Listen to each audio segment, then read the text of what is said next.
ए सरकार भाषा एवं स्वाभिमान जगन्नाथ संस्कृति विभिन्न कथा को आंकर जो ओडिया प्रीति भाव को लेकर सरकार आसला पर से ओडिया भाषा प्रीति मद बंद विभिन्न जो जवाब देते कार्यकारी करूना भाषा जदि आमर ओडिया भाषा जदि आम बंचेबानी ताहले सरकार आनिक लाभ कौन अच्छे से निजे तो चिठी करूना मुख्यमंत्री दफ्तर ओडिया कि चिठी आसला आपण को मिनिस्टर को दफ्तर किसी ओडिया चिठी आपण पाँच निजे मंत्री मन सहयोग करूना साधारण व्यवसायी कौन सहयोग करेंगे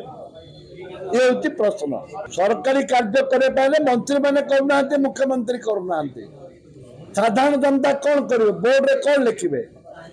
बोर्ड रे इंग्लिश रे तेलुगु रे लिखा सरकार बुझवा दरकार सरकार बुझुना साधारण लोक जानवे कौन से सरकार को निवेदन निज निज जो ऑफिस अच्छी निज निज विभाग अच्छी निर्देश जाइए दिंतु ओडिया चिठी करेंगे।